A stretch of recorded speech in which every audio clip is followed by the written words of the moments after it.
In a trial that's captured the nation's attention, shocking new evidence has been unleashed. Explosive texts, hidden operations, and the juror's sudden removal.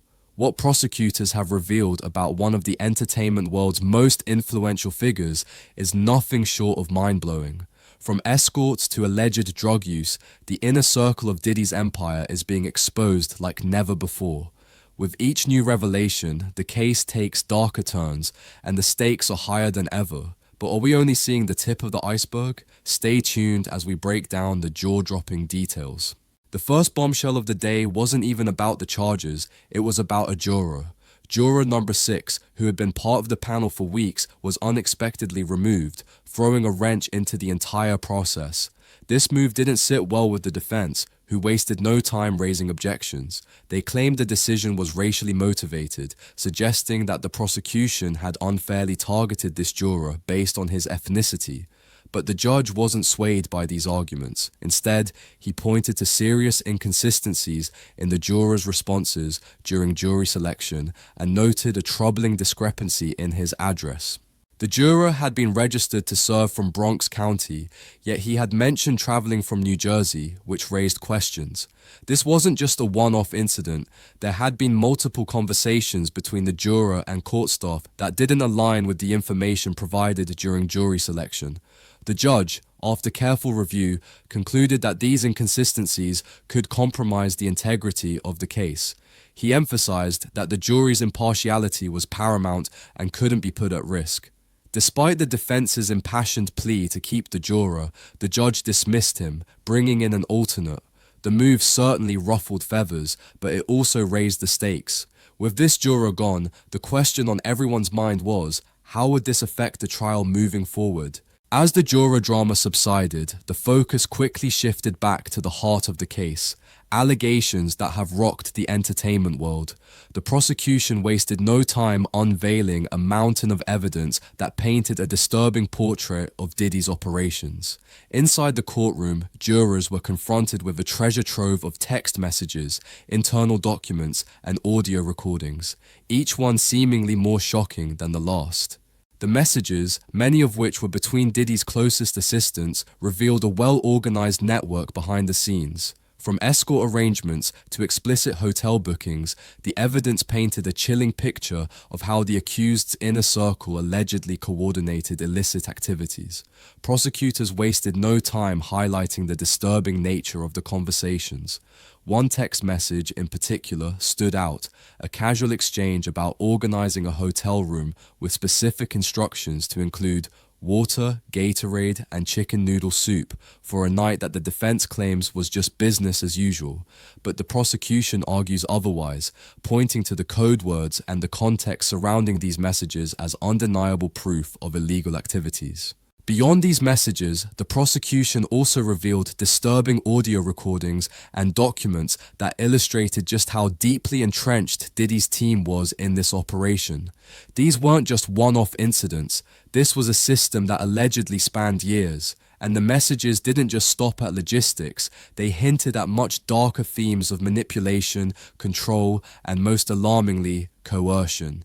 This was more than just a few questionable decisions. It was a pattern, a well-oiled machine that prosecutors claim operated in plain sight. The prosecution's case took an even darker turn when the details of the alleged escort operation were laid bare.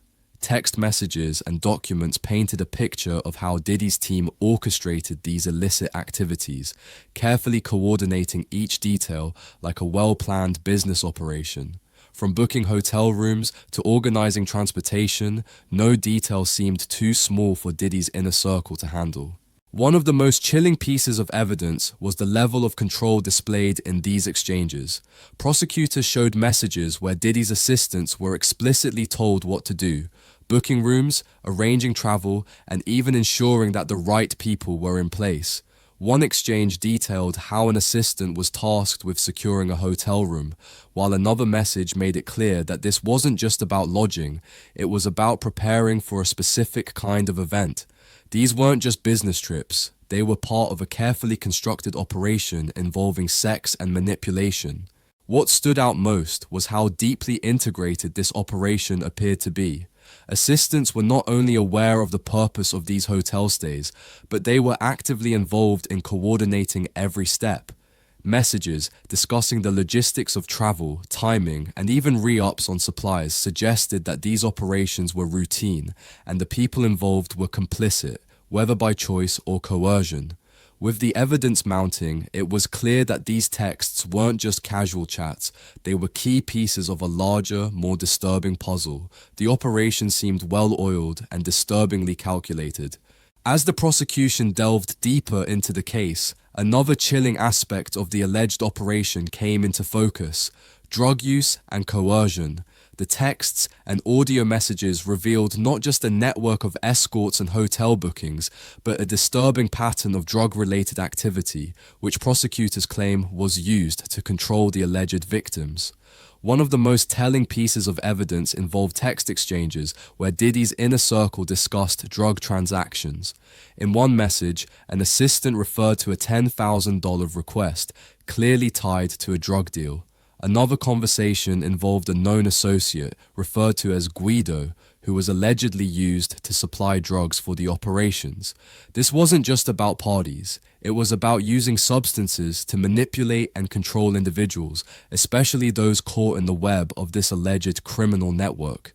The issue of coercion became even more disturbing when the prosecution presented a series of messages where victims appeared to be under pressure.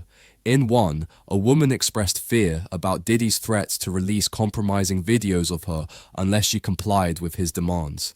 These messages painted a clear picture of how drugs, manipulation, and fear were allegedly used to keep victims compliant, trapped in a cycle they couldn't escape.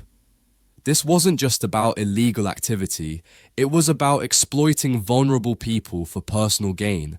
The prosecution made it clear, drugs weren't just a part of the equation, they were a tool used to maintain control. The most heart-wrenching part of the trial came when the alleged victims began to speak out. Their testimony and the text messages they shared revealed the emotional and physical toll of their experiences. The prosecution presented a series of deeply personal messages between Diddy's victims and his assistants, painting a disturbing picture of coercion, fear, and manipulation. One of the most striking exchanges came from a victim known as Jane, who sent a message to one of Diddy's assistants, Christina Coram, expressing fear that Diddy would release explicit videos of her if she didn't comply with his demands.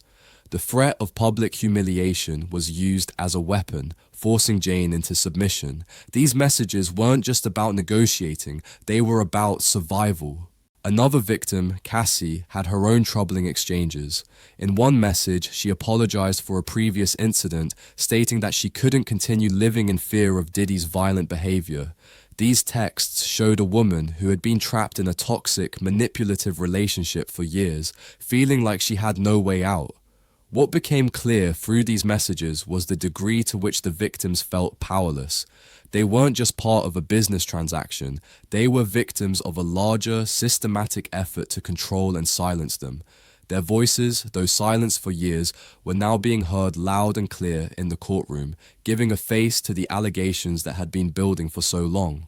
As the prosecution continued to tighten the noose, the defense's strategy became clearer: to poke holes in the case and discredit the evidence. The defense's approach was a calculated attempt to undermine the prosecution's narrative and cast doubt on the accusations. Their first line of attack? The context of the messages presented by the prosecution. One of their primary arguments centered on the interpretation of the text messages. The defense argued that many of the conversations could be seen as innocent, or at the very least, misinterpreted. They pointed out that messages discussing hotel arrangements and escorts didn't necessarily indicate criminal intent. For example, one message detailing the logistics of a hotel stay was framed by the defense as a standard business interaction rather than part of a larger illegal operation. The defense also focused on the inconsistencies in the testimony of the victims. They suggested that some of the victims, particularly Cassie and Jane, were willing participants at certain points, and that their actions contradicted their claims of being coerced. They brought up texts where the victims seemed to be in communication with Diddy on their own terms, making the argument that these were not the actions of individuals trapped in a system of abuse. But perhaps the most significant part of the defense's strategy was to argue that the prosecution had cherry-picked evidence. They emphasized the lack of context in the text messages and questioned whether these communications truly reflected the reality of the alleged crimes. Just when it seemed like the trial was reaching its peak, a final twist was revealed, one that could change the entire course of the case. The defense, known for keeping their cards close to their chest, dropped a bombshell. They were preparing to call a witness who had been quietly sitting in the wings. This unexpected move has sent ripples through the courtroom, with everyone now questioning what this new testimony could reveal. The witness in question, Vosa Dunlap, a former HR manager for Bad Boy Entertainment, was expected to provide insight into the working environment around Diddy. She was positioned as a key figure who could challenge the prosecution's narrative of coercion and manipulation. The defense hopes that by highlighting her testimony, they can paint a picture of a legitimate business operation, one that didn't involve the criminal activities being alleged. But the real kicker came when the defense suggested that Dunlap's testimony would contradict much of what had been presented by the prosecution. By focusing on the roles and responsibilities of the staff working under Diddy, they aimed to argue that no one was knowingly complicit in illegal activities.